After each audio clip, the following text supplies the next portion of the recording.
తో వారు ఏ విధంగా నింపబడి ఆత్మ నింపుదలతో ముందుకు వెళ్లారో, ఆ విధమైన ఆత్మ నింపుదల ఇక్కడున్న మా అందరికిని దయచేయండి. ఆత్మ ఆవేశమును దయచేయండి. కృప చూపించండి. దేవా జరగనివ్వని ఈ క్లాస్‌ని బట్టి మీరు మాత్రం మహిమ పొందుకుంటారని ఆశిస్తూ ఉన్నాము. దేవా రావాల్సిన ప్రతి ఒక్క బిడ్డను సహాకాలములో మా మధ్యకి నడిపించండి. వివేచన జ్ఞానమును మా అందరికిని దయచేయండి. కృప చూపించండి. మాకు కలిగిన ప్రతి ఒక్క ప్రతికూల పరిస్థితుల్లో నెమ్మది, సమాధానమును దయచేయండి. దేవా కృప చూపించి నడిపించమని యేసయ్య నామంలో ప్రార్థిస్తున్నాం తండ్రి. ఆమేన్.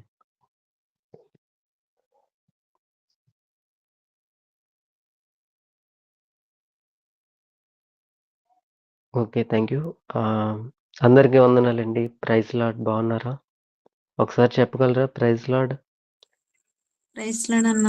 బాగున్నామన్నా, మీరు బాగున్నారు? ప్రైజ్ ది లార్డ్ అన్న. సిస్టర్. నాకు కాదమ్మా కొంచెం అందరికీ చెప్తారా? Thank you. Praise lord everyone. అందరికీ వందనాలు.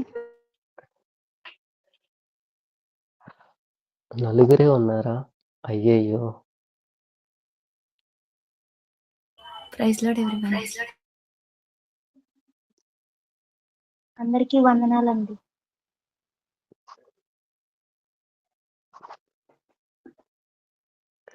ఓకే. చాలా thank you. Thank you very much. నా వాయిస్ వినపడకపోతే నాకు ఇన్ఫార్మ్ చేయండి. ఎందుకంటే నాకు స్క్రీన్ కనపడదు. నేను ఒక వేరే స్క్రీన్‌లో ఉన్నాను. సో, నా వాయిస్ వినపడితే ఒకసారి నాకు అన్‌మ్యూట్ చేసి చెప్పండి. వాయిస్ పెంచాలా? సరిపోతుందా? చెప్తారా ఎవరైనా? సరిపోతుందన్న. థా వినిపిస్తుందన్న క్లియర్‌గానే. Thank you sisters. Thank you very much. మీ అందరికీ కూడా పరిశుద్ధుడైన మన రక్షకుడైన యేసుక్రీస్తు నామంలో వందనాలండి. మీ అందరూ బాగున్నారని నేను ఆశిస్తున్నాను దేవుని కృప ద్వారా.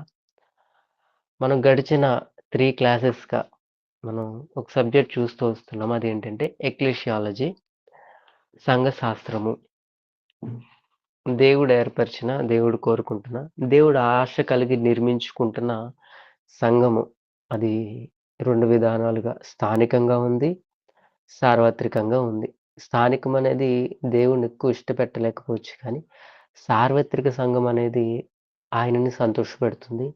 సార్వత్రిక సంఘం ఆయన ముఖ్యంగా కోరుకుంటున్నది ఆయన చిత్తము, ఆయన ఆశ నెరవేర్చగలిగినది. ఓకే. నా వాయిస్ కట్ అయితే వెంటనే అన్‌మ్యూట్ చేసి చెప్పండి. ఓకే. అయితే లాస్ట్ క్లాస్‌లో మనము గడిచిన 3 క్లాసెస్‌లో మొదటగా ఇంట్రడక్షన్ క్లాస్ అనేది చూసాము. ఏ సబ్జెక్ట్స్, ఏ టాపిక్స్ మనం దీనిలో చూడబోతున్నాం అన్నది మనం చూసాము. ఆ తర్వాత సార్వత్రిక సంఘము అనగా మనల్ని దేవుడు ఏ విధంగా సంఘంగా ఏర్పరిచాడు. సంఘం అంటే 4 గోడల నిర్మాణం కాదు. 4 ఆత్మల నిర్మాణం అని మనం చూస్తూ వచ్చాము. ఆ విధంగానే సార్వత్రిక సంఘానికి, స్థానిక సంఘానికి కొన్ని డిఫరెన్సెస్ కూడా మనం చూస్తూ ఇక్కడి వరకు వచ్చాం. అయితే ఇక్కడి నుంచి మనం ఈ రోజు నుంచి ఇది 4గో క్లాసు. యాక్చువల్‌గా ఈ సబ్జెక్ట్‌కి ఎక్లెషియాలజీకి తర్వాత కొన్ని టాపిక్స్‌కి తీసుకున్న సెక్షన్స్ ఒక 6 లేదా 7 మాత్రమే. అయితే టాపిక్ ఇంకా డెప్త్‌గా ఇంకా ఎక్కువ లెంత్ అవుతుంది కాబట్టి ఇంకా 1 ఆర్ 2 క్లాసెస్ ఎక్స్‌టెండ్ చేద్దామనే ఆలోచన కలిగున్నాము. అది మీ ఇంట్రెస్టెస్‌ని బట్టి. ఎందుకంటే ఒక ఆలోచన చేసాము టీము. ఇచ్చే కంటెంటు కొంచెం ఆలస్యమైనా పర్లేదు. కానీ ఒక క్లారిటీ అనేది ఉండాలనే ఉద్దేశ్యంతో ఇంతకుముందు కూడా మీలో కొంతమంది చెప్పారు. అన్న క్లాసెస్ ఎక్కువైనా పర్లేదు. కాకపోతే క్లారిటీకి ఇస్తే సరిపోతుందని చెప్పారు. సో, అదే విషయంతో ముందుకు వెళ్తూ ఉన్నాము. సో, ఈ క్లాస్ అనేది ఇంకొక 1 ఆర్ 2 క్లాసెస్‌లో ఈ ఎక్లేషియాలజీ కంప్లీట్ అవుతది. ఆ తర్వాత నెక్స్ట్ టాపిక్స్ అనేవి జరుగుతాయనమాట. లాస్ట్ క్లాస్‌లో మనం ఏం నేర్చుకున్నాం ఎవరికైనా గుర్తుందా? Just 1 or 2 points. Anyone?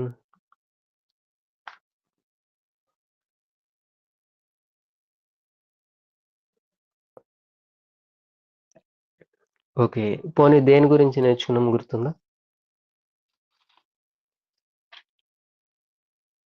Super. పోనీ ఏ సబ్జెక్ట్ నేర్చుకున్నాం గుర్తుందా?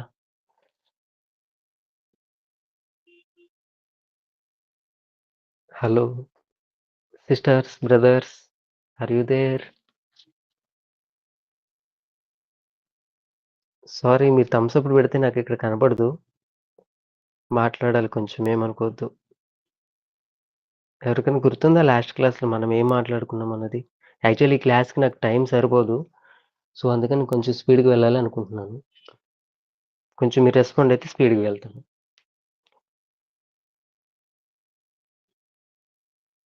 ఓకే. సరే. Thank you. లాస్ట్ క్లాస్‌లో మనం వచ్చేపాటికి సార్వత్రిక సంఘము అంటే మనము ఏ విధంగా సంఘమై ఉన్నామో కొన్ని విషయాలు నేర్చుకుంటూ వచ్చాము. సార్వత్రిక సంఘానికి, స్థానిక సంఘానికి డిఫరెన్స్ కూడా మనం చూస్తూ వచ్చాము. అయితే ఈ రోజు నుంచి మనము హిస్టరీ, హిస్టరీ ఆఫ్ చర్చ్ యొక్క హిస్టరీని మనం చూస్తామనమాట. దాంట్లో ప్రాముఖ్యంగా మనం బైబిల్ గ్రంథంలో ఒక ముఖ్యమైన గ్రంథం. ఈ సంఘము ప్రారంభించబడడానికి దేవుడు అక్కడ ఉనికిగా దాన్ని ప్రారంభించడానికి ఏర్పరిచిన ఒక గ్రంథం అనమాట. ఎవరైనా గెస్ చేయగలరా? కొత్త నిబంధనలో. అంత్యొకలో ఓకే. ఇంకా? అపోస్తల కార్యము. ఆ! సూపర్. అపోస్తల కార్యములు. సో, దాని గురించి ఈరోజు మనం చూడగలము. దాన్ని చూస్తూ ఈరోజు ముందుకు వెళ్దాము. టైం ఉన్నంత వరకు నేను వీలైనంత వరకు కంప్లీట్ చేయడానికి ప్రయత్నిస్తాను. లేదు అంటే నెక్స్ట్ క్లాస్‌లో కూడా కంటిన్యూ చేద్దాం. ఈ క్లాస్‌లోకి ముందుకు వెళ్ళే ముందు ఒక స్టోరీని మీకు చెప్పాలనుకుంటున్నా. అది ఏంటంటే ఆహ్, ఒక వుమెను దేవుని గురించి సాక్షిగా నిలబడుతూ చాలా శ్రమలనేవి అనుభవిస్తుందనమాట ఆవిడ. అయితే ఆవిడ ఎంతగానో క్రైస్తవ భక్తిలో నడుస్తూ ఉంది. ఆవిడని భక్తిలో నడిపించిన వాళ్ళు కొంతమంది ఆ శ్రమలు చూసి కష్టం ఇంకా ఈవిడ నిలబడలేదు, చనిపోతది. వచ్చే శ్రమలకు తట్టుకోలేదు. కష్టమని వాళ్ళు డౌట్‌గా ఉన్నారు. అయితే ఆవిడని కొంతమంది హింసిస్తూ ఉన్నారనమాట. దేవుడి కోసం ఈవిడ నిలబడుతుంది అని. ఉదయం నుండి రాత్రి వరకు ఆమెను ఎంత హింసించినా గానీ, ఆ హింసించిన వారైతే అలసిపోయారు గానీ, ఈవిడ మాత్రం అలసిపోలేదు దేవుని కృప ద్వారా. చివరగా ఆవిడ శరీరం గూడా గాయాల పాలైంది కానీ, దేవుని మహాకృప ద్వారా అప్పటికి తట్టుకుందావిడ. నమ్మకంగా ఉంది. గట్టి సాక్షిగా నిలబడాలని ఆవిడ ఆశ కలిగుంది.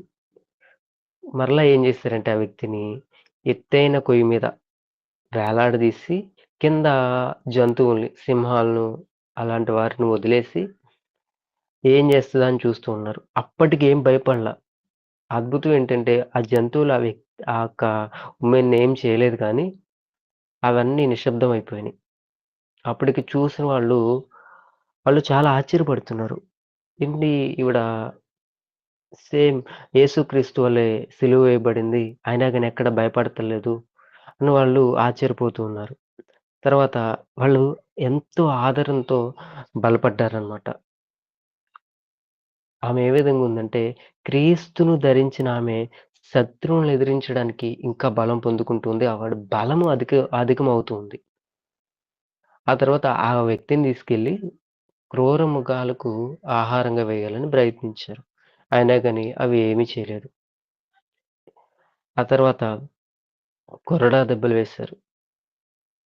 క్రూర మృగాల వలన ఏమైనా గాయాలవుతాయని కూడా చూశారు. అయినా గాని ఏమవ్వల.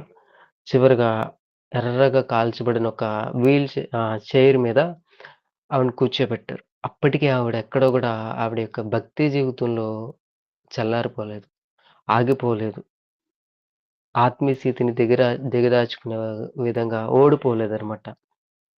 అప్పటికి ఆవిడ ఒప్పుకోవట్లేదు.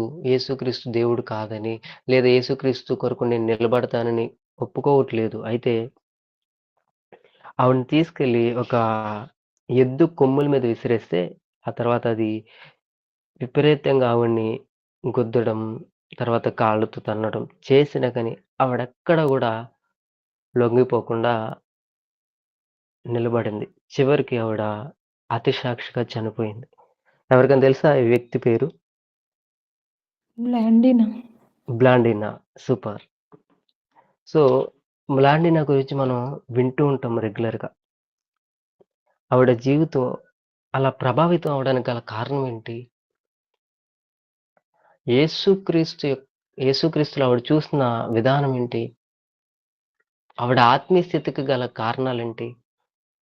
ఆవిడ అంతగా నిలబడడానికి వచ్చిన ధైర్యం ఎక్కడిది?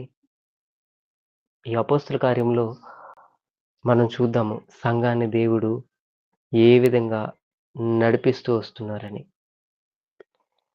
అయితే సంఘ విషయంలో మనం కొన్ని చూస్తే, ఈ సంఘం అనేది ఈ లోకంలో ఉంది.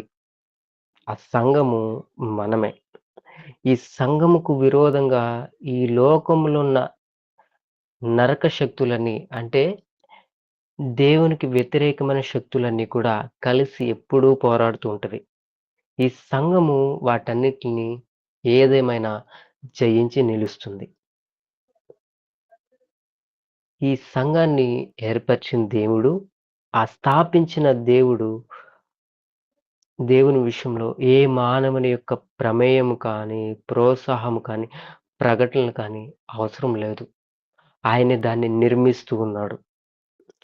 దేవుని సంఘముకు విరోధంగా ఎంతోమంది చక్రవర్తులు, రాజులు, నియంతలు, గవర్నర్లు, పరిపాలకులు, ఈ లోకనాథులు చాలామంది వారి అనుచరులు కూడా ప్రత్యక్షంగా, పరోక్షంగా వారి బలమును, అధికారమును ఉపయోగించడానికి ప్రయత్నించారు. కానీ చివరగా సంఘము ఓర్పుతో, విశ్వాసముతో వాటన్నిటిని తట్టుకుని నిలబడుంది. ఇప్పటికి నిలబడుతూ ఉంది.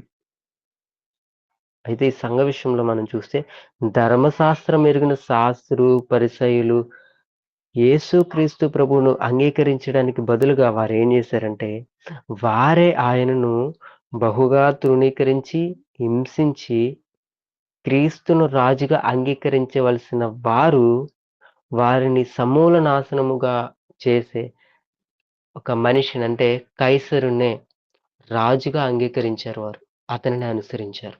అతనికి లోబడ్డారు. సో, ఈ విధంగా సంఘం అనేది మనం చూస్తూ ఉన్నాము. ఆ తర్వాత మనం నేర్చుకుంటున్న ఏదైతే ఈ యొక్క చర్చ్ హిస్టరీ ఉందో, ఇది ఎలాంటిది అంటే, మనకు తెలుసు హిస్టరీ అంటే. గడిచినదంతా హిస్టరీ. జరగబోయేదంతా గూడా మిస్టరీ అనమాట. అది మనకు తెలీదు ఏమవుతదా అన్నది. అయితే ఒక తరము మరి యొక్క తరము వారి ఎదుట నీ క్రియలను కొనియాడుదురు. కీర్తనల గ్రంథము 145:4 ఒకసారి తీయగలరా? ఒకసారి చదవగలరా?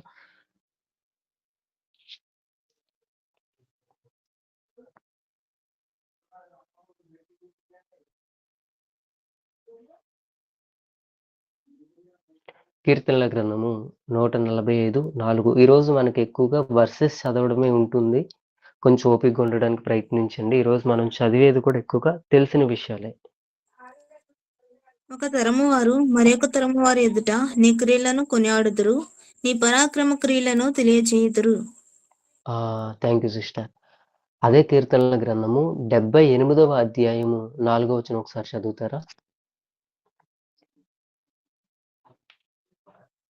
యెహోవా స్తోత్రార్హ క్రియలను, ఆయన బలమును, ఆయన చేసిన ఆశ్చర్య కార్యములను దాచకుండా వాటిని వారి పిల్లలకు మేము చెప్పుదుము. ఆమేన్. సో, చరిత్ర గురించి మనం తెలుసుకోవడం అనేది దేవునికి స్తోత్రార్ప క్రియలు చెల్లించడం లాంటిది.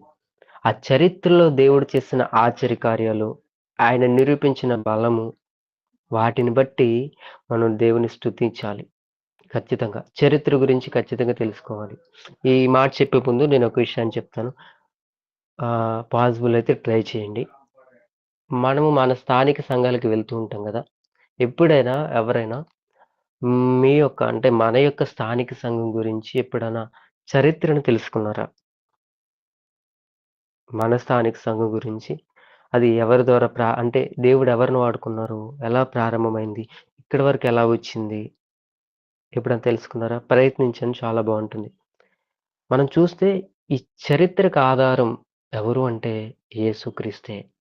ఆయన మానవ చరిత్రలో ప్రవేశించి మానవ మనుగడకు విలువనిచ్చాడు. మన పేరు జీవగ్రంథంలో రాయబడడానికి, తన పేరు ప్రజా సంఖ్యలో వ్రాయుటకు ఆయన సమ్మతించాడు. ఆయన మొదటి రాకటలో విశ్వమానవ చరిత్ర అంటే క్రీస్తు పూర్వం మరియు క్రీస్తు శకంగా మారిందనమాట. క్రీస్తు మానవ ఉనికికి ఒక గొప్ప కేంద్రమయ్యాడు. ఒక రకంగా చూడాలంటే మొత్తం మీద మన చరిత్ర క్రీస్తు చరిత్రతో ముడిపడి ఉంది. ఆయన చరిత్రలోకి రాకుంటే మనకి చరిత్ర లేదు. అర్థమవుతుందా? మరలా చెప్తున్నాను. మన చరిత్ర క్రీస్తు చరిత్రతో ముడిపడి ఉంది. చరిత్ర అనగా కాలగర్భములో గతించిపోయిన సంఘటనల సంపుటి. చరిత్రలో ఒక భాగం మనం చూస్తే, చరిత్రలో ఒక భాగం సంఘం. 2 లేదా 3 సంవత్సరాల వరకు సంఘంలో అంతగా మార్పులు కనపడకపోయినా, ఒక అద్భుతంగా ఆ పరిచర్య అనేది ప్రారంభించడం, ఒక సంఘ నిర్మాణం అనేది కొనసాగడం మనం చూడొచ్చు బైబిల్ గ్రంథంలో. కాలానుగుణంగా సంఘంలో సంభవించిన సంఘటనలు, ఆటుపోట్లు, శ్రమలు వాటన్నిటిని తట్టుకొని సంఘం ఏ విధంగా నిలబడిందనేది మనకు బైబిల్ గ్రంథం స్పష్టంగా తెలియజేస్తుంది. గత సంఘటనలు, జీవిత గాథలు, కథలు, అనుభవాలు, పరిచయ వివరాల సమ్మేళనమే చరిత్ర అంటే. సో, వీటన్నిటిని గూడా మనం ఈ యొక్క అపోస్తల కార్య గ్రంథంలో మనం చూడొచ్చనమాట. ఈరోజు మనము ఇంకొక విషయం, మన స్థానిక సంఘం కంటే కూడా బయట ఈరోజు మెగా చర్చెస్ అంటూ కొన్ని వివిధ రకాల చర్చెస్, వాటి గురించి ఎక్కువ తెలుసుకుంటున్న ఇంట్రెస్ట్ మనం వెళ్తున్న స్థానిక సంఘం గురించి తెలుసుకోవడంలో మనకు కొంచెం తక్కువగా ఉంటామనమాట. అలా కాదు, ఈరోజు నుంచి మన స్థానిక సంఘం గురించి, ఇంకా వీలైతే మన గ్రామంలో కొన్ని చర్చెస్ ఉంటాయి కదా! సో, వాటి గురించి, వాటి చరిత్ర తెలుసుకోవడానికి ప్రయత్నించండి. ఎన్నో విషయాలు దేవుడు ఆ స్థానిక సంఘ నిర్మాణాల గురించి దేవుడు నేర్పిస్తారు. అయితే ఈరోజు స్థానిక సంఘాలు గూడా ఎలా అయిపోయినాయంటే, వారి చరిత్ర చెప్పడం కంటే గూడా వారి గురించి ఎక్కువగా క్యాలెండర్స్‌లో, పోస్టర్స్‌లో వీటిలో ఏసుకోవడమే సరిపోతుంది. తెలుసుకోవడం తక్కువనమాట. ఈ యొక్క స్థానిక సంఘ లేదా ఈ యొక్క సంఘ చరిత్ర అనేది ఎప్పుడు ప్రారంభమయ్యిందంటే, పెంతెకొస్తు నాడు ప్రారంభం అవ్వడం మనం చూస్తాము. అది ఎప్పుడు ముగుస్తుంది అంటే, యేసు ప్రభు రెండవ రాకడతో అది ముగుస్తుంది. సంఘం ఎత్తబడుతుంది. అప్పటి వరకు సంఘము కొనసాగే చరిత్ర. అర్థమవుతుందా? ఇప్పుడు టైం అంతా ఎవరైనా చెప్తారా? అదేం క్వెషన్ అన్నా? చెప్తారా ఎవరన్నా? టైం ఎంత అయింది? 8:15. 8:15. సో, 8:14 వరకు కూడా సంఘ చరిత్ర జరుగుతూ ఉంది. 8:15లో అది కొనసాగించబడుతూ ఉంది. సో, సంఘ చరిత్ర అనేది అది ఎత్తబడే వరకు కొనసాగించుతూ జరుగుతూ ఉంటుంది. అయితే ఈ యొక్క సంఘ చరిత్రను ఎవ్వరు గూడా సంపూర్ణం చేయలేరు.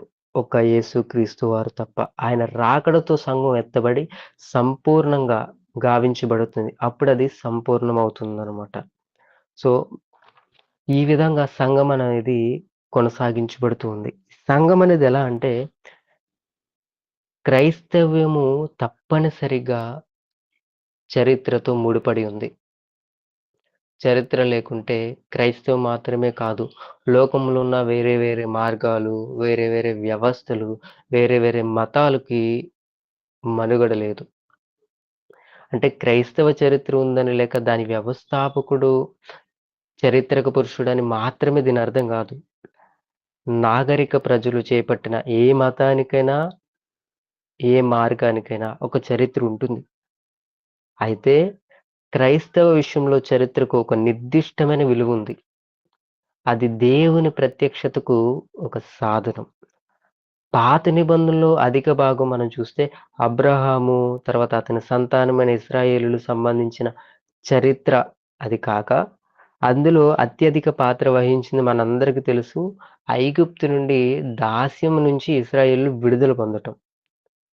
అయితే ఇక్కడ ఒక అద్భుతమైన విషయం ఏంటంటే, కొత్త నిబంధనలో సాక్షాత్తు ఆ మనిషిని ఏర్పరిచిన దేవుడే, ఆ చరిత్రను ఏర్పరుస్తున్న దేవుడే, చరిత్రలో ఒక పాత్రగా మారి ఆయన ఈ లోకానికొచ్చిన వైనం కనపడుతుంది.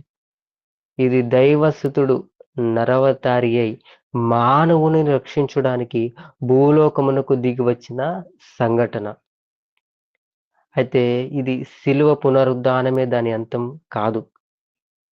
అది కొనసాగించబడుతుంది. ఆ విమోచన కార్యం సంఘంలో పరిశుద్ధాత్మ ద్వారా ఇప్పటికీ కొనసాగుతూనే ఉంది. మనం చూస్తే ఇందాక మాట్లాడుకున్నట్టు మొట్టమొదటిగా సంఘ చరిత్ర అనేది ఎప్పుడు ఉనికిలోకి వచ్చిందంటే అపోస్తుల కార్యరూపంలో మనం లూకా గారు రాసిన గ్రంథం ఉంది కదా, అపోస్తుల కార్యములు. అక్కడ స్పష్టంగా చూడొచ్చనమాట సంఘ చరిత్ర గురించి. ఈ సంఘ చరిత్ర గురించి తెలుసుకునే ముందు దానికి అంత ఇంపార్టెన్స్ రావడానికి గల కారణం ఎవరు అంటే యేసుక్రీస్తు. యేసుక్రీస్తు ఈ పాపపు ప్రపంచంలోనికి ప్రవేశించడం మనకు తెలిసిన విధంగా ప్రవచనాల నెరవేర్పు. దేవుడు మానవుడిగా ఈ లోకంలో జన్మించాడు. విశాల విశ్వాన్ని సృజించిన దేవుడు బెత్లెహేములో ఆయన జన్మించడం మనం చూసాము. మానవ తండ్రి లేకుండా పరిశుద్ధాత్మచే కన్య మరియకు పుట్టిన మహాపురుషుడు యేసు. నజరేతులో పెరిగి తల్లిదండ్రులకు విధేయుడై ఆయన జీవించాడు. ఆయన పాపరహితుడు. తన 30 ఏట బాప్తీసం తీసుకున్నాడు. అది లోక కళ్యాణం కొరకు. ఆయన మరణ పునరుత్థానమునకు ఒక గుర్తుగా బాప్తీసం ఆయన తీసుకోవడం జరిగింది. ఆయన కూడా సాతానుచే శోధింపబడి వారిని జయించాడు. అది యేసుక్రీస్తు తన యొక్క బోధనా జీవితంలో, తన సువార్త జీవితంలో మనం చూస్తూ ముఖ్యంగా దేని గురించి ఆయన బోధిస్తూ వచ్చారంటే, ఆయన బోధనాంశం సమీపముగానున్న దేవుని రాజ్యం. ఈరోజు మనలో చాలా మంది కన్ఫ్యూజ్డ్‌గా ఉంటారు. దేవుని రాజ్యం రావాలి అని. కానీ దేవుని రాజ్యం వచ్చి ఉంది. ఆ రాజ్యం మనలోనుంది. ఆ రాజ్యంలో ఉన్నవారు మనమే. అంటే సంఘము. ప్రతి ఒక్కరు తన పాప నిమిత్తం పశ్చాత్తాపపడి దేవుని కృపచేత రక్షించబడాలని ఆయన బోధిస్తూ వచ్చారు. అది ఈయన బోధలు మాత్రమే కాదు. బాధలో ఉన్న ప్రతి ఒక్కరిని ప్రేమించారు. వారిని ఆదరించారు. స్వస్థత కూడా పరిచాడు. ప్రభువు బోధకులకు మూల సిద్ధాంతం ఏంటి అంటే ప్రేమ. ఈరోజు ఒక మాట నేను గుర్తు చేస్తున్నాను. మనం ఎంత భక్తిపరులం అవ్వచ్చు, ఎంత విధేయులం అవ్వచ్చు, వాక్యం తెలిసిన వారం అవ్వచ్చు, ప్రార్థనా పరులం అవ్వచ్చు. కానీ దేవుని ప్రేమ మనలో లేకుంటే, దేవుని ప్రేమ అనగానే మనకు గుర్తొచ్చేది దేవుని ప్రేమించాలి, నేను ఎక్కువ అది కాదు. ప్రతి ఒక్కరు ప్రేమిస్తాడు. దేవుని ఇష్టపడిన వారు ఎవరు ఉండరు. కాకపోతే దేవుడిని ప్రేమించినట్టు ఇద్దటి వ్యక్తిని కూడా ప్రేమించాలి. ఆ ప్రేమ మనలో లేకపోతే మనకి ఎన్ని విధానాలైన స్కిల్స్, టాలెంట్స్, భక్తి విషయాలు ఉన్నా కానీ దానివల్ల మనకి వచ్చేది ఏమీ ఉండదు. ఒకరు తాను ప్రేమించుకోవడం, తన వలె పొరుగువారిని ప్రేమించడం, దేవుని ప్రేమించడం ప్రభువు యొక్క నీతికి మూలం అన్నమాట.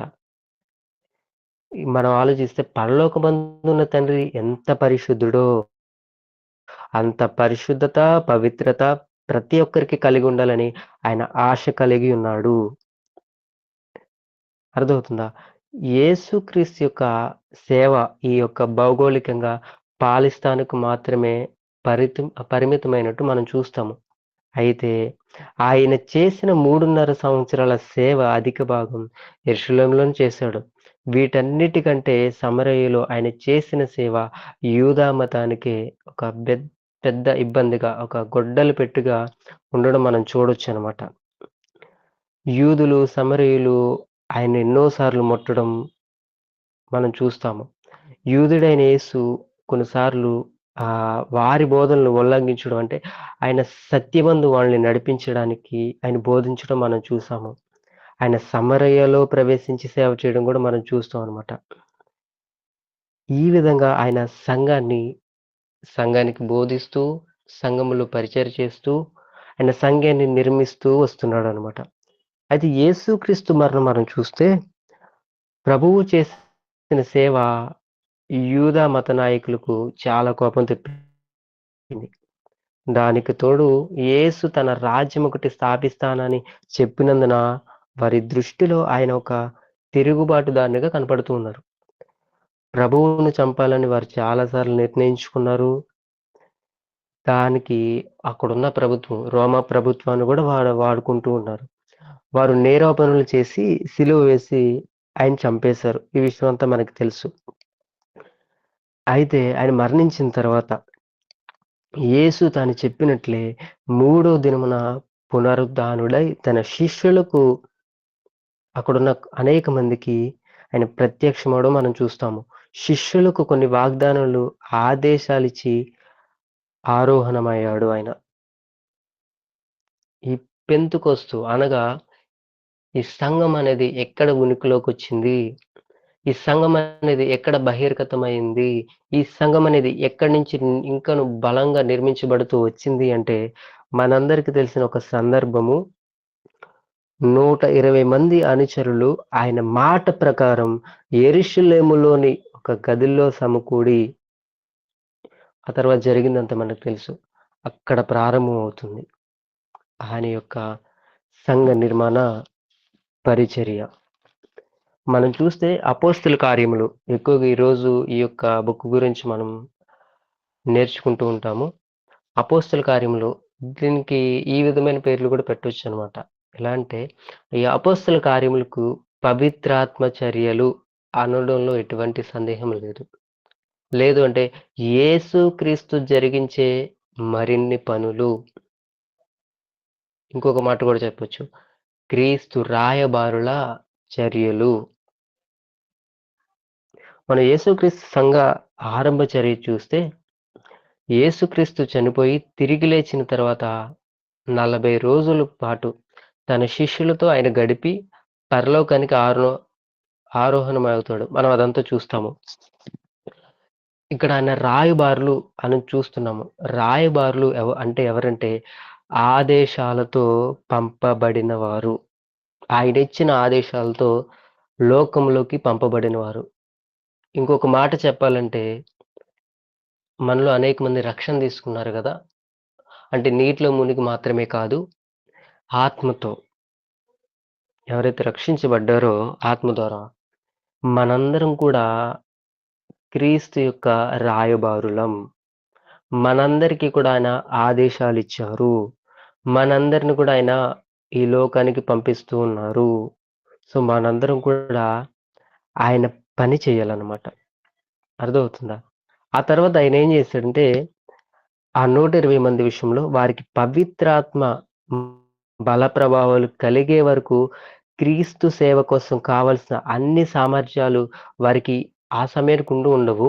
కాబట్టి ఆయన ఏం చేశారంటే, క్రీస్తును గురించిన సత్యాలను పాత నిబంధనల గ్రంథంలో వారు నేర్చుకుంటూ ఉన్నారు, తెలుసుకుంటూనే ఉన్నారు. కానీ వారిని అవి మాత్రమే సిద్ధపరచవు. అది గుర్తుపెట్టుకోవాలి. మన జీవితంలో కూడా మనము బైబిల్ గ్రంథం చదువుతాము, ప్రార్థన చేసుకుంటాము. కానీ పరిశుద్ధాత్మ దేవుని సహాయము చాలా తక్కువ మంది అడుగుతామనమాట. లేదు. ఖచ్చితంగా మనం ప్రార్థించినా, వాక్యము చదువుకున్నా, దేవుని పని కొరకు మనం ముందుకు వెళ్తున్నా, ఎప్పటికప్పుడు పరిశుద్ధాత్మ దేవుని సహాయం మనం కోరుకోవాలి. అయితే ఇక్కడ శిష్యుల విషయంలో అప్పటికి పరిశుద్ధాత్మ ఆయన వారి మీద కుమ్మరించబడలేదు కాబట్టి వారికి పరిశుద్ధాత్మ నింపుదల వారికి అత్యవసరం. అపోస్తల కార్యములు 1వ అధ్యాయం 5వ వచనం ఒకసారి ఎవరైనా చదవగలరా? యోహాను నీళ్లతో బాప్తిస్మం ఇచ్చును గాని కొద్ది దినములలోగా మీరు పరిశుద్ధాత్మలో బాప్తిస్మం పొందెదరనెను. సో పరిశుద్ధాత్మలో బాప్తిస్మం అనేది ఖచ్చితంగా కావాలి.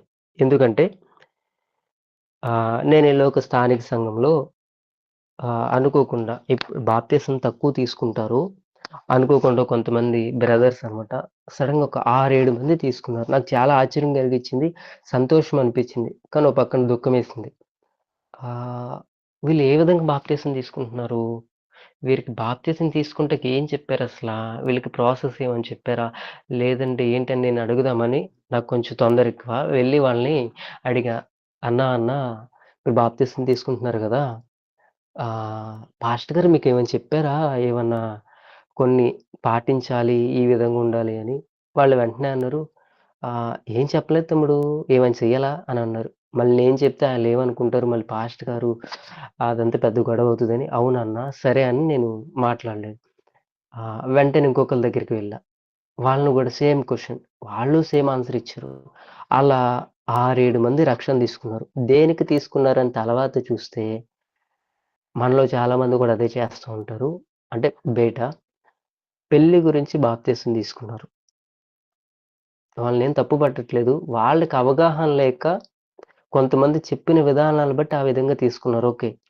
కానీ చాలామంది మనలో కూడా అవగాహన ఉండి కూడా కావాలని తీసుకోవాల్సిన విధంగా బాప్తీసం తీసుకోరనమాట. ప్రాముఖ్యంగా పవిత్రాత్మలో బాప్తీసం పొందాలి.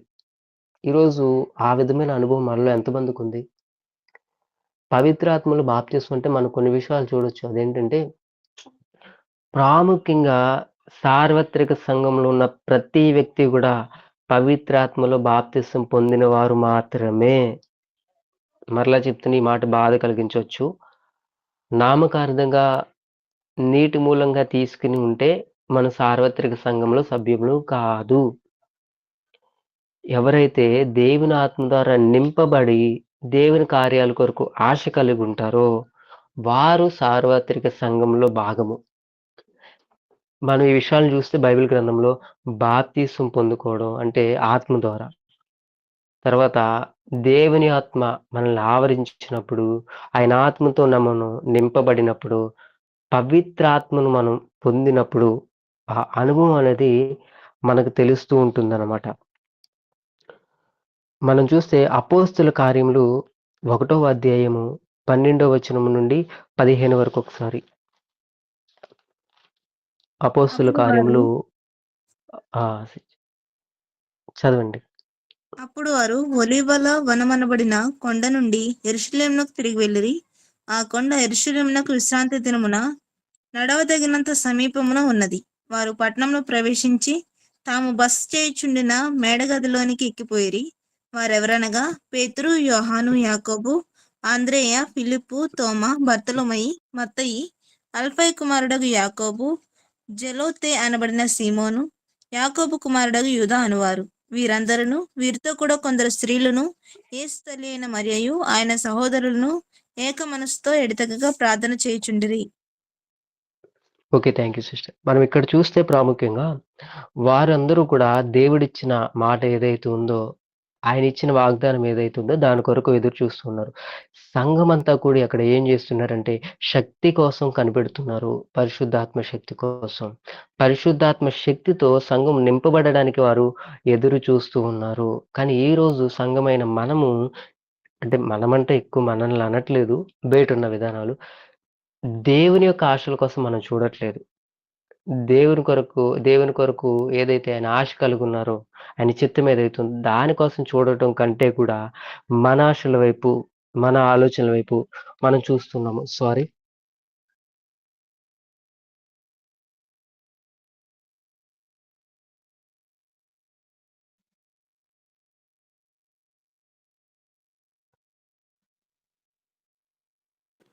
సారీ అండి. నా వాయిస్ వినపడుతుందా?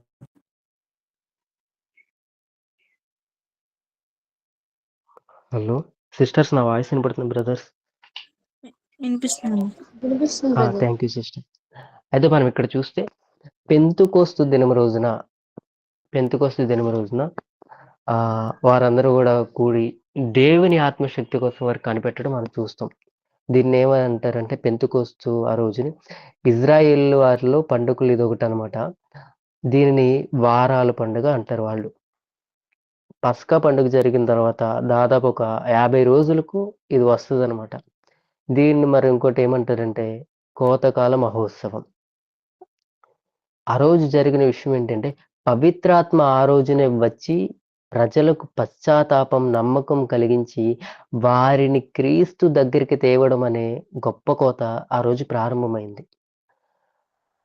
పవిత్రాత్మ ఆయన కోసం ఎదురు చూస్తున్న శిష్యులను ఆవరించడానికి, మరలా చెప్తున్నాను, ఆవరించడానికి దేవుని ఆత్మ వచ్చిన ఆ ప్రత్యేకమైన పెంతుకోస్తు దినం చరిత్ర అంతటిలోకి మహా గొప్ప దినాల్లో అదొకటనమాట. మనుషుల మధ్య దేవుని పనిలో అది కొత్త ఆరంభం. అప్పటి వరకు ఒకటి, అప్పటి నుంచి ఒక కొత్త యుగం అనేది ప్రారంభించడం మనం చూస్తాము. అదేంటంటే అది ఒక కృపాయుగం, పవిత్రాత్మ యుగం అక్కడి నుంచి స్థాపించబడ్డం అంటే ప్రారంభించబడ్డం, ఆరంభం అవ్వడం మనం చూస్తాం. ఈ విధంగా చేయడానికి ముఖ్య విశేషం ఏంటంటే క్రీస్తు యొక్క శుభవార్త భూదిగంతాల వరకు వెళ్ళవలసిన కాలం ఆ రోజునే మొదలైంది. అర్థమవుతుంది అనుకుంటున్నాను. ఈ పెంతెకొస్తు దినం అనేది ఏ విధంగా ఉందంటే, చెదరి ఉన్న వారికి ఒక గొప్ప సాక్ష్యం ఉంది. 2వ అధ్యాయం 14-47 వరకు రాసుకున్నవారు రాసుకోండి. సమయం తక్కువ ఉంది. అర్థమవుతుందా? మనం అపోస్తుల కార్యములు 2వ అధ్యాయం 2వ వచనంలో చూస్తే గ్రీకు, హీబ్రూ భాషలో ఈ విధంగా ఉంటుంది. ఆత్మకు అనే అర్థానికి గాలి, ఊపిరి అనే పదాలు కూడా అదే విధంగా అర్థాన్ని ఇస్తాయన్నమాట. అయితే గాలి దేవుని ఆత్మకు సూచనగా ఉండడం మనం చూడొచ్చు. అర్థమవుతుందా? పవిత్ర ఆత్మ గాలి ధ్వనితో ఇక్కడ రావడం మనం చూస్తాము. 2వ అధ్యాయం 3వ వచనంలో మనం చూస్తే మంటలు మనం చూస్తాం కదా, అగ్ని నాలుకలు. మంటలు దేవుని సన్నిధికి సూచన అని యూదులు అనేక శతాబ్దాల నుంచి వాళ్ళు గుర్తిస్తూ ఉన్నారు. ఆ మంటల్లాంటి నాలుకలు కనిపించడం ప్రతి శిష్యుడికి దేవుని ఆత్మ ఇతరుల శిష్యులందరిలో ఉన్నాడని గుర్తు చేస్తూ ఉంది. ఈరోజు ఒక విషయం మీకు గుర్తు చేస్తున్నాను. చెబుతున్న నేనైనా, వింటున్న నువ్వైనా, మిగతా వారైనా, మనం ఆత్మతో నింపబడిన వారమైతే మనలో ఉన్నది వేరొక ఆత్మ కాదు. దేవుని యొక్క ఏక ఆత్మ. ఆ ఒక్క ఆత్మే నీలో నాలో ఉంది.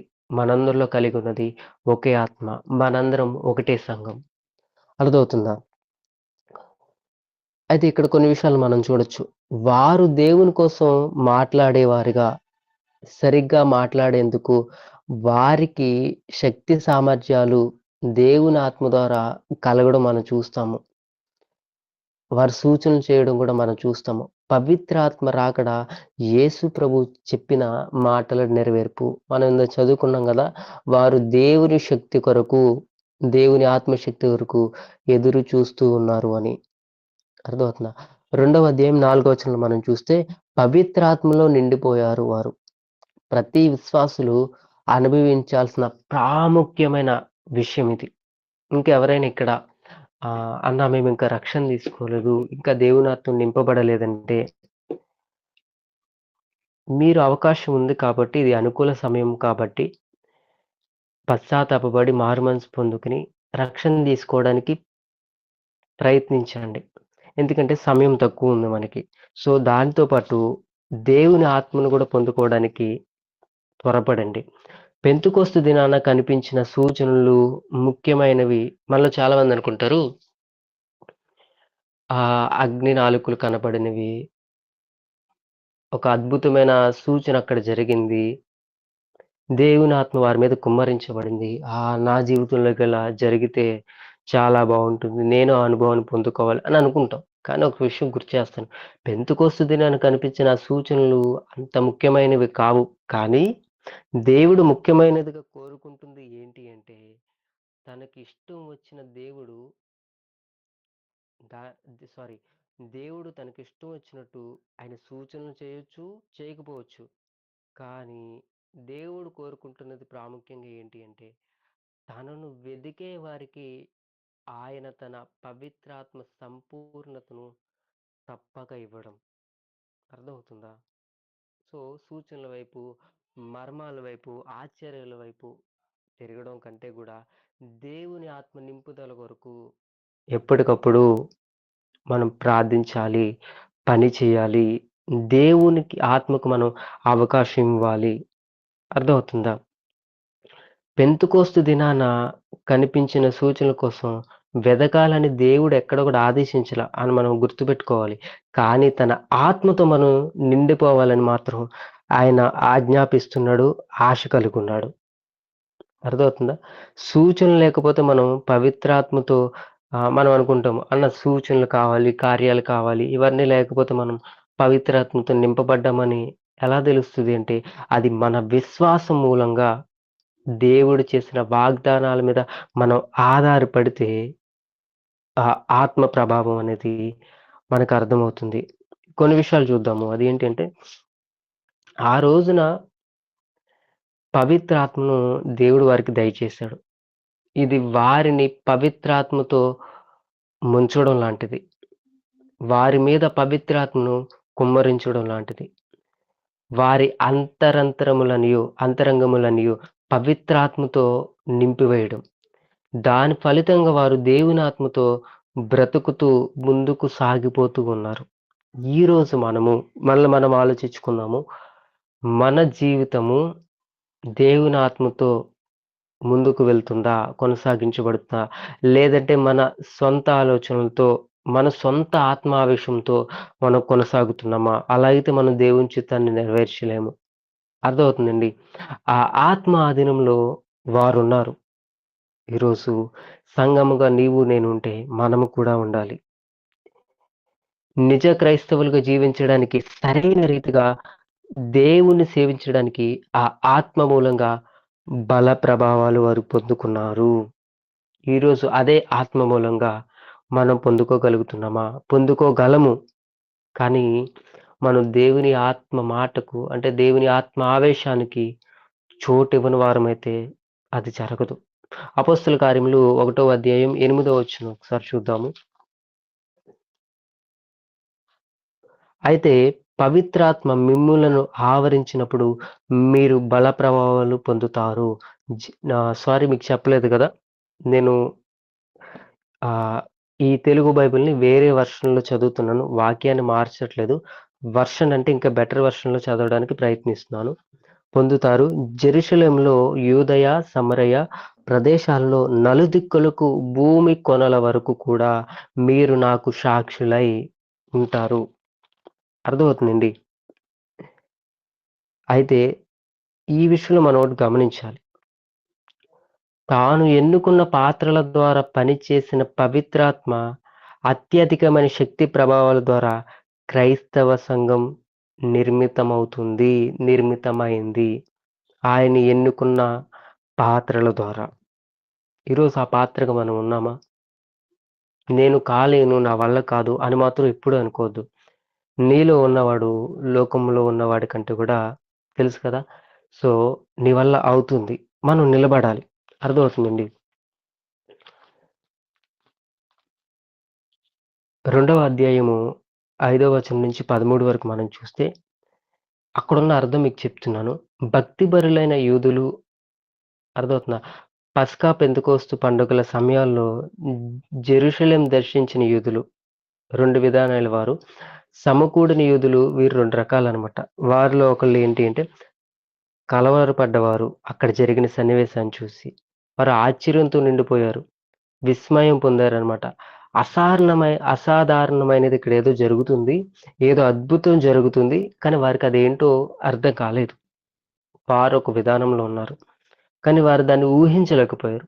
మరికొంతమంది ఎలాంటి వారంటే అక్కడ ఏం జరుగుతుందో వాళ్ళకి ఒక అవగాహనది ఎంతో కొంత ఉంది.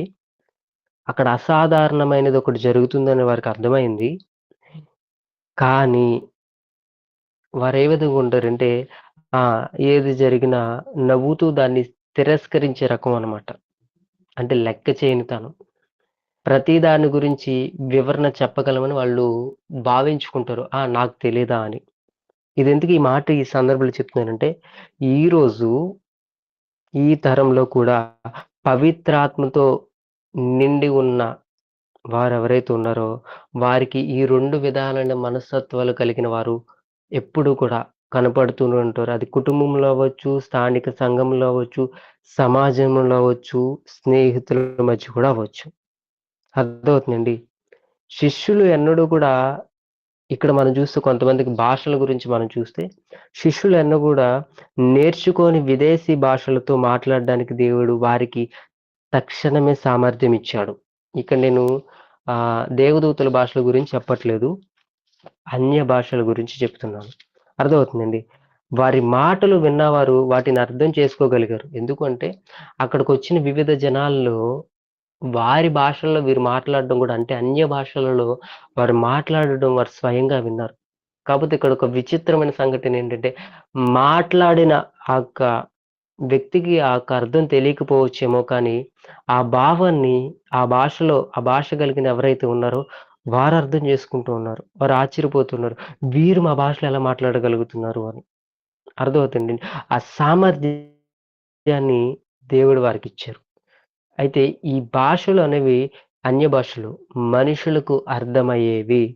పవిత్రాత్మ బాప్తిసం లేక సంపూర్ణతతో తప్పక కనపడే సూచన. చాలామంది అనుకుంటూ ఉంటారు అంటే నా జీవితంలో కూడా ఎదురైన సందర్భం. మరి మీకు ఎదురైందో లేదో నాకు తెలీదు. చాలామంది మీరు దేవుని ఆత్మతో నింపబడ్డారు అంటే దానికి సూచన ఏంటి అంటే భాషలు మాట్లాడడం అని చాలామంది అంటారు. కానీ అక్కడ పొరపాటు ఉంది. గమనించండి. నా జీవితంలో కూడా నేను అదే అనుకుని నిజం అనుకున్నాను. కానీ ఒకసారి గమనించండి. దేవుని సేవకులు అనేక మంది మిషనరీసు అద్భుతంగా పరిచయం చేసిన వాళ్ళు ఉన్నారు. కానీ వారిలో కూడా భాషలు మాట్లాడని వారు దేవుని ఆత్మ చేత అద్భుతంగా పరిచయం చేసిన వారు కూడా ఉన్నారు. మనకు చాలా మంది తెలుసు. ఇక్కడ ఒక అపోహ అన్నమాట. దేవుని ఆత్మ అంటే భాషలు మాట్లాడితేనే వారు దేవుని ఆత్మ పొందుకున్నారని. కాదు. అది గమనించండి. ఎందుకంటే నా జీవితంలో అది కొంచెం నన్ను ప్రభావితం చేసిందనమాట. తర్వాత దాన్ని నేను అర్థం చేసుకునేప్పటికి కొంచెం టైం పట్టింది. అయితే ఇక్కడ ఒక మాట చెప్తాను. దేవుని ఆత్మ వరాల కొరకు మనలో చాలామంది ఎప్పటికప్పుడు కూడా ప్రయత్నిస్తూ ఉంటారు. నాకు భాషల వరం వస్తే బాగుండు. ఇలా అంటున్నాను ఏమనుకోవద్దు. ఈరోజు స్థానిక సంఘంలో చాలామంది అపార్థంగా అనుకోవద్దు. దానికి కొంచెం సింక్ చేసి చెప్తున్నాను. ఈ లోకంలో ఉన్న వాళ్ళు వాళ్ళ యొక్క పేరును, అంతస్తును, వాళ్ళకున్న ప్రత్యేకతను వాళ్ళు చూపెట్టడానికి వాళ్ళ ఆస్తిని, వాళ్ళకున్న దుస్తులు ఇవన్నీ బయటకు చూపెడుతూ ఉంటారు. అంటే వాళ్ళకున్న లగ్జరీ లైఫ్‌ని. కానీ ఈరోజు క్రైస్తవ ప్రపంచంలో ఎలా మారిపోయిందంటే నేను నేరుగా చూస్తున్న కొన్ని సందర్భాలు. దేవుడు ఇచ్చే కొన్ని వరాలున్నాయి. ఆ వరాలను కొంతమంది నిజంగా పొందుకుంటారు. కానీ కొంతమంది వారికి ఆ వరం లేకపోయినా కానీ దానిని ఉన్నట్టుగా నటిస్తున్నవారు చాలామంది. ఎందుకు అంటే అది వాళ్ళకి ఏదో తెలియని ఒక గౌరవం తెస్తుంది అని. నాకు తెలిసిన ఒక సహోదరుడు ఎలా అతన్ని నేను విమర్శించట్లేదు. కానీ నేను ఎదుర్కొంటున్న సమస్య అది. అతను వాక్యం చెప్తారు. మాట్లాడుతూ ఆయనేమంటారంటే, "నేను అభిషేకం వద్దన్నాను. కానీ నా మాట వినకుండా నాకు అభిషేకం ఇచ్చారు" అని చెబుతూ ఉంటారు. నేను చాలా సంతోషపడ్డాను. వావ్! అన్న కూడా అభిషేకం పొందుకున్నాడు అని. కానీ రాను ఎక్కడ గూడా అభిషేకం పొందుకున్న ఆ ఖైదీ విధానము ఎక్కడ గూడా అతనిలో కనపడలేదు. ఆ వాక్యం చెప్పే విధానంలో అయినా, మాట్లాడే విధానంలో అయినా, ఇతరులను ప్రేమించే విధానంలో అయినా కనపడలా. ఓకే. ఇదంతా బానే ఉంది. ఓకే. ఆయనేదో చెప్పారు. నిజం కాదేమో అనుకున్నా. ఆ తర్వాత కొన్ని సందర్భాల్లో ఆయన ప్రార్థన చేస్తున్నప్పుడు భాషల గురించి నాకు కొంచెం అవగాహన ఉంది. ఎక్కువ కాదు. అయితే ఆయన భాషలు మాట్లాడినట్టుగా కొన్ని పదాలు ఆయన తిప్పుతూ ఉన్నారనమాట. నాకు చాలా బాధేసింది. ఎందుకీయన ఈ విధంగా నటిస్తున్నారు భాషలు లేకుండా? అప్పుడు అర్థమైందేంటంటే నా వరకు వచ్చిన విషయం ఏంటంటే పలానా సేవకులు భాషల్లో మాట్లాడుతున్నారు. ఆయన ఆ బలిపీఠం ఎక్కంగానే దేవుని ఆత్మతో నింపబడిపోతున్నారు అని వాళ్ళు చెప్పారనమాట. చాలా బాధేసింది. అర్థమవుతుందండి. ఇదే సందర్భం ఒకసారి ఏం జరిగిందంటే, నేను కొంతమంది దేవుని చేస్తున్న మిషనరీస్ అన్నారు వాళ్ళు. వాళ్ళతో నేను కలిసి ప్రయాణం చేస్తున్నప్పుడు ట్రావెలింగ్ స్టార్ట్ అయింది. నేను కార్‌లో ఉన్నాను. వాళ్ళందరూ నా చుట్టూ ఉన్నారు. ముందు డ్రైవర్ సీట్‌లో ఉన్న ఒక బ్రదర్ అంటున్నాడు, "మనం ఇప్పుడు ప్రయాణం స్టార్ట్ చేస్తున్నాము. మీరందరూ వెంటనే భాషల్లో మాట్లాడండి" అన్నారాయన. నాకేం అర్థం కాలేదు. వెంటనే మీరు నమ్ముతారో నమ్మరో, నా పక్కనున్న వారిని నేనొక్కడిని తప్ప ఆ కార్‌లో ఉన్న అందరూ గూడా వాళ్ళకొచ్చిన 4 పదాల్ని అటు ఇటు తిప్పుతూ ఉన్నారు. ఇక్కడ నేనెవరిని గూడా విమర్శించట్లేదు. భాషల వరం అనేది ఉంది. నిజంగా దేవుడు ఆ వరాన్నిచ్చి వాడుకుంటున్న వారున్నారు. భాషల వరం అనేది ఇది మన యొక్క క్షేమాభివృద్ధి కొరకు, ఆత్మ క్షేమాభివృద్ధి కొరకు ఖచ్చితంగా అది వాడబడుతూ ఉంది. కానీ అందరూ ఆ వరం పొందుకుంటారు అన్నది అది మాత్రం నిజం కాదు. అర్థమవుతుందండి. వారి ఆసక్తిని బట్టి, వాళ్ళ పని విధానాన్ని బట్టి, వారి అవసరతను బట్టి ఖచ్చితంగా దేవుడిస్తారు. అర్థమవుతుందండి. సో, లేని వాటిని కల్పించుకోవద్దని నేను చెప్తున్నాను. శిష్యులు పవిత్రాత్మ ఆధీనంలో ఉండడం మనం ఇక్కడ చూడొచ్చు. కానీ ఈరోజు దేవుని ఆత్మ పేరుతో చాలామంది వారి సొంత ఆత్మ ఆధీనంలోనే బోధిస్తూ ఉన్నారు, పని చేస్తూ ఉన్నారు, విమర్శిస్తూ ఉన్నారు. అది ఎప్పటికీ కూడా సార్వత్రిక సంఘ క్షేమాభివృద్ధి కొరకు ఉపయోగపడదు. దేవునికి అవమానం మాత్రమే. అర్థమవుతుందండి. పవిత్రాత్మ సంపూర్ణత దేవుని పిల్లలను ఎంతో ఉన్నతంగా హెచ్చిస్తుంది. నిజమైన దేవుని ఆత్మను మనం ఆ సంపూర్ణత అనుభవించినప్పుడు. అర్థమవుతుందండి. అది యేసుక్రీస్తు యొక్క బోధా విధానంలో శిష్యులు ఎవరైతే ఉన్నారో ఆత్మను వారు సంపూర్ణంగా పొందుకున్నప్పుడు తర్వాత నుంచి వారు చేసిన బోధా విధానం ఏంటంటే పవిత్రాత్మ గురించి, యేసుక్రీస్తు మరణం గురించి, పునరుద్ధానం గురించి, పునర్జీవం గురించి, నిత్య రాజ్యం గురించి వారు చేస్తూ కొనసాగుతున్నారు. ఈరోజు చాలా అందరిని అనట్లేదు, కొన్ని సంఘాలలో రక్షణను గురించి చెప్పడం మానేశారు. యేసుక్రీస్తు త్యాగం గురించి చెప్పడం తగ్గించేశారు. క్రీస్తు లేని ప్రసంగాలు ఈరోజు చాలా జరుగుతున్నవి. ఎక్కువ వరకు ఆశీర్వాదాల వైపు, మర్మాల వైపు, ఆశ్చర్య కార్యాల వైపు, స్వస్థతల వైపు తప్పేం కాదు, కావాలి. కానీ అవి నిన్ను దేవునికి ఎక్కువ దగ్గర చేయలేవు. ఎక్కువగా దగ్గరికి చేయలేవు. నిన్ను దూరం చేస్తూనే ఉంటుంది. అర్థమవుతుందండి. సో, ఈ విధంగా వారు బోధిస్తున్నారు. 2వ అధ్యాయం 16వ వచనం మనం చూస్తే, ఈ విధంగా దేవుడు తన ఆత్మను పంపుతానని చేసిన వాగ్దానం పెంతెకొస్తు దినం నాడు ఆయన నెరవేర్చడం మనం చూస్తామన్నమాట. తన ఆత్మను సర్వ ప్రజల మీద కుమ్మరిస్తానని దేవుడు మాట ఇచ్చాడు. ఈ మాట పాజిబుల్ అయితే అండర్‌లైన్ చేసుకోండి. సర్వ ప్రజల మీద కుమ్మరిస్తానని దేవుడు మాట ఇచ్చాడు. కానీ పెంతెకొస్తు దినాన జరిగినది కొంతవరకే. అక్కడున్న వారందరూ కూడా అన్యులు కాదు, యూదులు. పెంతెకొస్తు దినాన జరిగినది కొంతవరకే. ఈ మాట నెరవేర్చబడింది. అక్కడ ఆ ప్రదేశంలో అప్పుడు ఉన్న వారందరూ కూడా యూదా మతం అవలంబించేవారు మాత్రమే. వారు యేసుక్రీస్తుని అంగీకరించి ఆ సమయంలో పవిత్రాత్మను పొందుకోవడం మనం చూస్తాం. యేసుక్రీస్తు యొక్క సువార్త ప్రకటన ఈ లోకంలో వ్యాపిస్తుండగా ఇంకా చాలా వేరు దేశాల వారు దేవుని ఆత్మను పొందుకుంటూ ఉన్నారు. ఈ లోకంలో ఈ రోజు కూడా మనం దేవుని ఆత్మను పొందుకోవడానికి గల కారణం ఆ సువార్త మన వరకు చేరుకోవడం. అర్థమవుతుందా? ఇది ఎప్పుడు ముగించబడుతుందంటే సంఘం ఎత్తబడే వరకు. ఎత్తబడిన తర్వాత అది ముగించబడుతుంది. అప్పటి వరకు అది కొనసాగుతూ ఉంటుంది. అపోస్తుల కార్యములు 2వ అధ్యాయము 17వ వచనం, 18వ వచనం ఒకసారి చదవగలరా?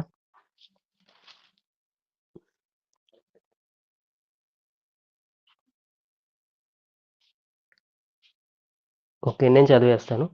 అపోస్తుల కార్యములు 2వ అధ్యాయము ఒకసారి ఏమనుకోద్దు.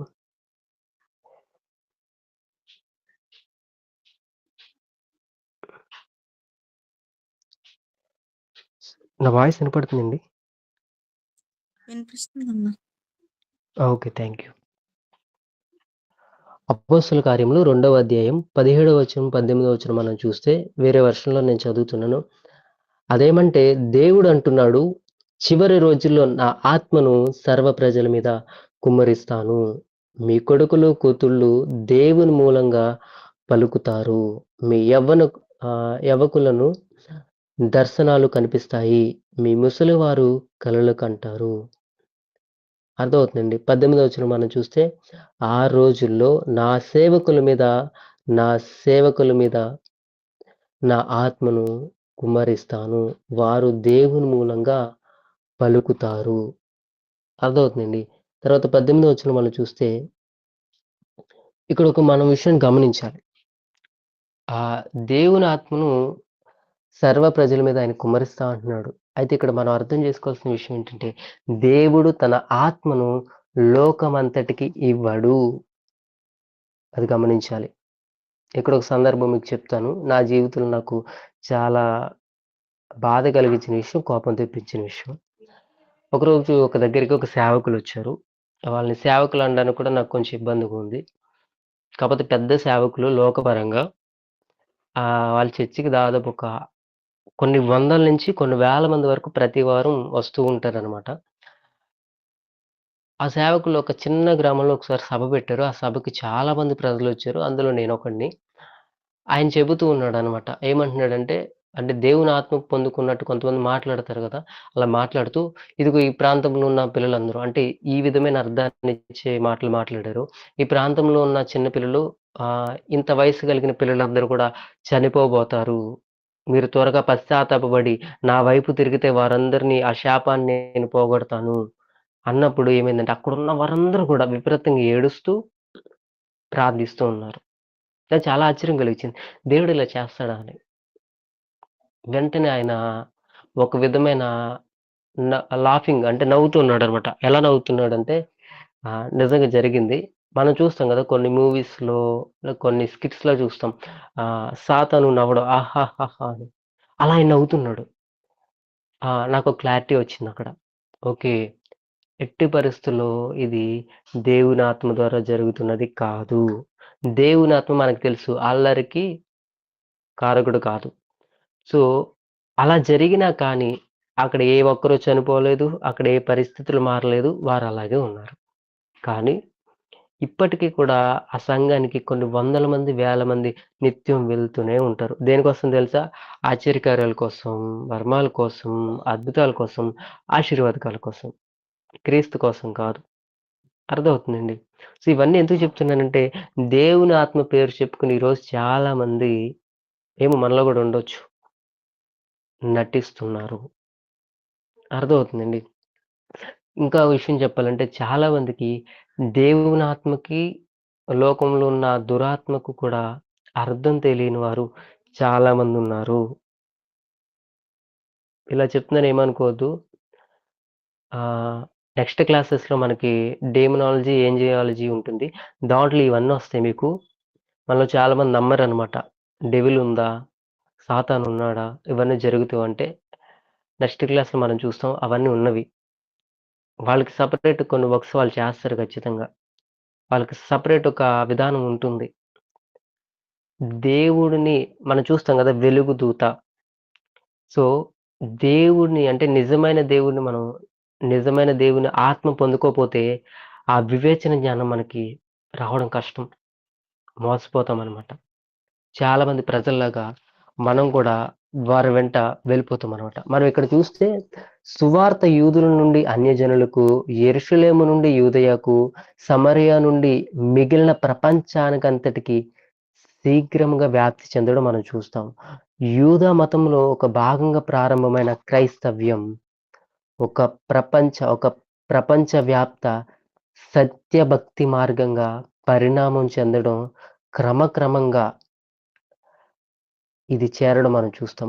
అన్యమత కేంద్రంగా ఉన్న సామ్రాజ్యపు రాజధాని నగరమైన రోమాతో సహా ప్రతి చోట సానుకూలమైన అంగీకారం పొందిన మార్గం క్రీస్తు మార్గం. అర్థమవుతుందండి. ఈ యొక్క అపోస్తల కార్యంలో ప్రాముఖ్యంగా యూదుల మధ్యను, అన్యజనుల మధ్య గూడా పరిచర్య జరగడం మనం చూడొచ్చనమాట. సో, ఈ విధంగా సంఘం అనేది కొనసాగించబడుతూ ఉంది. కొన్ని విషయాలు ఇంకొక 4 మినిట్స్ ఉంది. యాక్చువల్ నేనింకా నెక్స్ట్ వీక్ కంటిన్యూ చేస్తాను. సో, సంఘం అనేది మరలా చెబుతున్నాను నటించేది కాదు. సంఘం అనేది మనం నిర్మించుకుంటున్నది కాదు.